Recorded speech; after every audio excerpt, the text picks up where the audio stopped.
2017లో తెలుగు రాష్ట్రాలలో సంచలనం సృష్టించిన 5 ఏళ్ల చిన్నారిపై అత్యాచారానికి పాల్పడి హత్య చేసిన నిందితుడికి కోర్టు సరైన శిక్ష విధించింది. అతడికి ఉరే సరి అని తీర్పిచ్చింది. చిన్నారికి చాక్లెట్ల ఆశ చూపించి తన వెంట తీసుకుని వెళ్లి అఘాయిత్యానికి పాల్పడ్డాడు దుర్మార్గుడు. దీంతో నిందితుడికి కింది కోర్టు ఉరి శిక్ష విధించగా దాన్ని ఖరారు చేస్తూ హైకోర్టు సంచలన తీర్పిచ్చింది.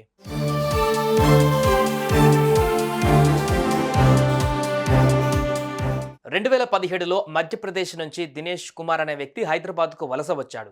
కూలి పనులు చేసుకుంటూ రంగారెడ్డి జిల్లా నార్సింగి పరిధిలోని ఓ కన్స్ట్రక్షన్ సైట్లో పనిచేస్తున్నాడు.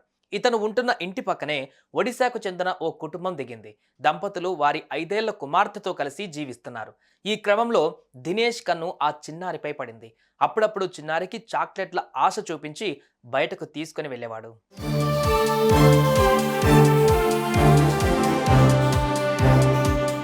అలా చిన్నారి కుటుంబానికి కూడా దగ్గరయ్యాడు.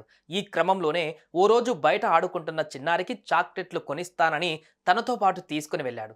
అది కాస్త చిన్నారి తల్లి చూసింది. ప్రతిరోజు తీసుకుని వెళ్తాడు కదా అని తన పనిలో నిమగ్నమైపోయింది. ఇంతలోనే బాలికను తీసుకుని వెళ్లిన దినేష్ ఆమెపై పలుమార్లు అత్యాచారానికి పాల్పడ్డాడు.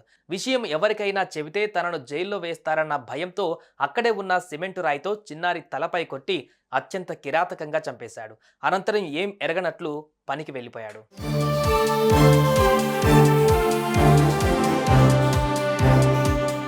బిడ్డ ఎంతసేపటికి కనిపించకపోవడంతో చిన్నారి తల్లి దినేష్ను ప్రశ్నించింది. దానికి అతను చాక్లెట్లు కొనిచ్చి ఇంటి దగ్గర వదిలేసి వెళ్ళిపోయాను అని సమాధానమిచ్చాడు. సాయంత్రం 5 అయినా చిన్నారి ఆచూకీ లభించలేదు. దీంతో తల్లిదండ్రులు పోలీసులకు ఫిర్యాదు చేశారు.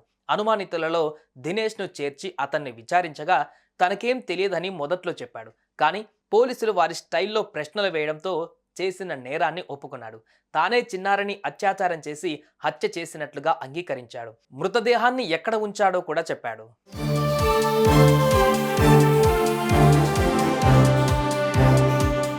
దీంతో పోలీసులు నిందితుడిని అరెస్టు చేసి కోర్టులో ప్రొడ్యూస్ చేశారు.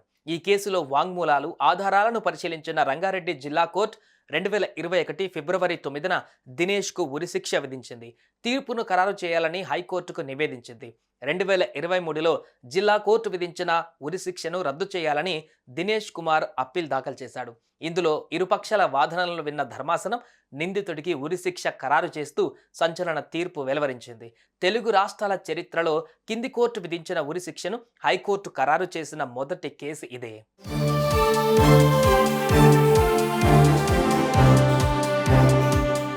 కాస్త ఆలస్యమైన న్యాయం జరిగింది అంటున్నారు చిన్నారి తల్లిదండ్రులు.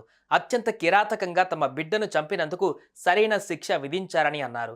కాగా ఇలా చిన్నారులపై అఘాయిత్యాలకు పాల్పడుతున్న వారిని ఇలానే శిక్షించాలని కోరుతున్నారు ప్రజలు. సుమన్ టీవీలో మీ పర్సనల్ అండ్ బిజినెస్ ప్రమోషన్స్ కోసం కింది నెంబర్కి కాంటాక్ట్ చేయండి.